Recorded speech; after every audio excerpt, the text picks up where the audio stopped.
네. 친구 채택 거부할 이유. Setelah melihat bukti dari Ji-hoon, Mari pun tak keberatan dan memperbolehkan Ji-hoon untuk menggunakan bukti tersebut walau agak heran, karena bukti yang dibawa Ji-hoon hanyalah kotak kosong. Nah, rupanya itu merupakan strategi Ji-hoon untuk menunjukkan bahwa memang tidak ada bukti yang menunjukkan bahwa Pak Lee bersalah. Namun dia juga mengaitkannya dengan hukum dasar Korea bahwa pelaku kejahatan harus dihukum berdasarkan bukti yang ada. 그 어떤 누구도 피고인이 전과 사본 Perdebatan pun terjadi dan terlihat Ji-hoon dapat mengungguli pendapat Mari. 피고인이 유죄란 증거를 이번 사건이 절도 사건이었다면 명백한 증거물이 이게 아주 좋은 지적이에요. 그렇기 때문에 더더욱 Sampai pada akhirnya, sesi wawancara Pak Lee pun tiba. 피고인 Usainya Mari memberikan pertanyaan, Ji-hoon pun juga mengulik masa lalu Pak Lee dan mencoba menunjukkan kepada juri bahwa Pak Lee tak akan melakukan aksinya di toilet. Karena dulunya, Pak Lee selalu melakukan aksinya di tempat ramai agar aksi tersebut tidak ketahuan. 그럼 과거 소매치기 활동 당시에는 주로 소매치기를 어디서 했습니까? 백화점이나 호텔. 이유가 뭐죠? 돈이 되니까요. 돈이 돼. Ji-hoon juga memberitahu seluruh juri bahwa Pak Lee dijuluki sebagai tangan gaib karena dulu ia tak pernah tertangkap basah. 피고인 소매치기 활동 당시 별명이 뭐예요?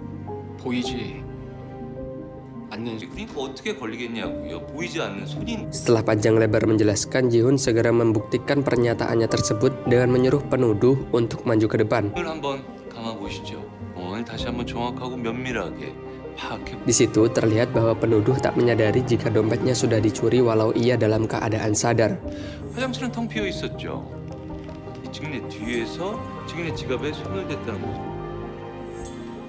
지금은 왜? 점심에 뭐지? 피고인 들어가세요. 이거 지금 변호인은 이번 사건의 진실을 왜곡하고 다른 감각들이 훨씬 더 예민해집니다. 그런데 방금 전에 보신 Ji-hoon lalu menambahkan bahwa para juri harus curiga karena tidak masuk akal jika Pak Lee si tangan gaib bisa ketahuan mencopet oleh seseorang yang mabuk. 여러 소음이 들리는 화장실에서 피고인입니다. 근데 지금처럼 현장에서 미수의 의인이 술에 취한 증인을 상대로 소매치기를 하려고 했다면 술에 취한 가져야 할 합리적인 Di tengah persidangan yang mulai terlihat hasilnya itu, kakek Mari yang sedari tadi memperhatikan tiba-tiba keluar ruangan dan menyuruh temannya untuk mencari tahu alamat kantor Ji-hoon. 아시죠? 그래. 저 친구 어디 있나 좀 알아. Dan saat tiba sesi akhir sidang, Mari sebagai jaksa menuntut Pak Lee dengan hukuman 5 tahun penjara atas dasar bahwa kejahatan harus dihukum. 피고인과 같은 상습절도의 경우 미수의 그 뒤수라 해서 결코 죄질이 덜하지 않기 위해 출소하는 것이 무엇보다 본인에게 또는 그 미수죄를 범한 사람은 무기 Pendapat Mari itu tak disangkal oleh Ji-hoon, namun Ji-hoon memberitahu seluruh juri bahwa hukum dasar Korea tentang kejahatan mengharuskan kita untuk membela terdakwa jika ada keraguan dalam kasusnya. 의심스러울 때는 피고인의 이익으로, 의심스러울 때는 왜 피고인에게? Dasar hukum tersebut ditetapkan karena memang penting menghukum pelaku kejahatan. Namun yang lebih penting adalah tidak menghukum orang yang tidak melakukan kejahatan. Biar lagi. 피고인을 풀어주는 것보단 감옥에 아니요.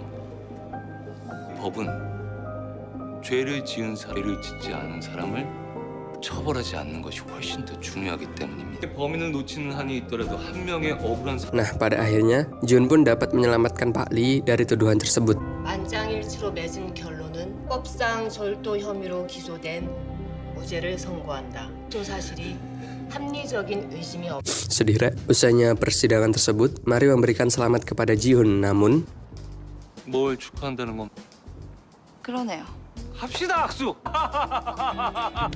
di sini Ji-hoon juga memberitahu Mari untuk segera memberi Pak Lee ganti rugi karena terdapat pasal bahwa jika tuduhan tanpa bukti tidak dapat dibuktikan, maka harus membayar ganti rugi.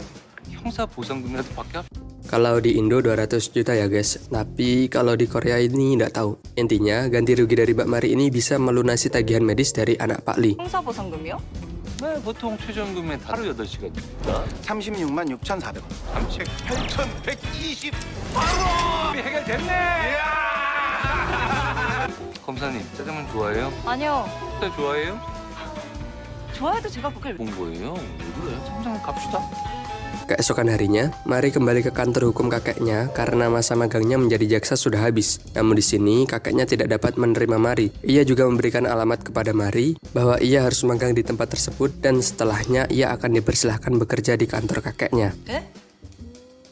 할아버지 또. 15는 더.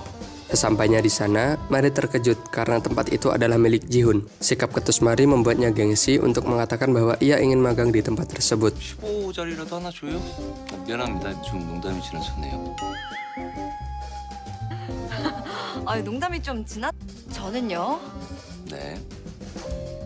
내비가 길을 잘못 알려준. 검사님 거 아닌가? 그거. 열지 말라고요. 괜찮아요. 15 하려고 오셨구나. Perdebatan itu pun membuat Mari kembali ke kakeknya dan ia mengutarakan keengganannya untuk magang di tempat Ji-hoon. 아니요. 제가 싫다고요, 제가. Namun pada akhirnya, Mari mau menuruti apa yang diinginkan oleh kakeknya. 딱 2달이야. 더도 말고. Keesokan harinya, Ji-hoon terkejut dengan perubahan kantornya yang tiba-tiba bersih. Rupanya itu merupakan usaha Mari agar ia dapat diterima magang di kantor Ji-hoon. Walau endingnya mereka debat sih. 내비가 길을 제대로 알려줘. 를 하려는 진짜 이유가 뭡니까? 법정에서 최선을 다하는 변호사님의 모습을 입이 상당히 몰렸어요 지금. 한테 이상한 변호사로 봐. 제가 언제요? Untunglah, perdebatan itu berakhir setelah Ji-hoon merasakan sesuatu yang tidak beres. Rupanya itu adalah Bucho, nggak pakai K.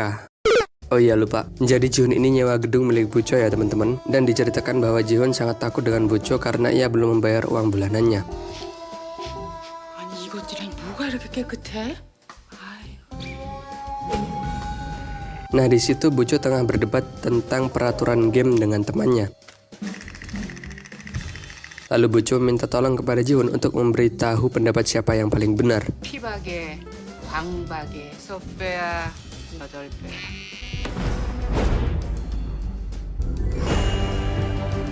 Dengan bantuan Mari, akhirnya Ji-hoon pun dapat menyelamatkan rambutnya. 우리 정확하게 법전을 봅시다. 여기 있네. 2배. 그 외의 지역에서는 8배로 한다니까. 검사님이시거든요. 그럼 저분한테 한번. 8배로 한다. Suatu ketika kita diperlihatkan kakek satpam bernama Manbuk. Kala itu ia mendapat masalah karena atasannya yang bernama Yongbe menuduhnya sebagai orang yang merusak mobilnya. Karena sikap arogansi dari Yongbe menyakiti kakeknya, Gunwo cucu dari kakek Manbuk segera meminta bantuan dari Ji-hoon. 누구세요? Seperti biasa, dengan bayaran $1, Ji-hoon pun mendengarkan keluh kesah dari Gunwo dan segera berangkat ke tempat kakeknya. 번호야. 어떤 아저씨가 우리 할아버지 Walau sang kakek sempat menyuruh Ji-hoon pergi karena takut, namun Gunwo bersikukuh dan hal itu membuat Ji-hoon semakin bersemangat. 할아버지 너 저기 가 있어 어서 괴롭히는 나쁜 아저씨 Setelah terjadi perdebatan yang cukup sengit, Ji-hoon pun memutuskan untuk mereka ulang kejadian. Namun yang terjadi, 이거 한번 봐보세요. 그래 봐줄게. 일부러 이렇게 갔다는 말이잖아요, 그죠? 야, 그렇게 지나가지고 차가 그렇게 직진, 직진 몰라? 놀고 있네. 야, 좀 빠르게. 빠르게.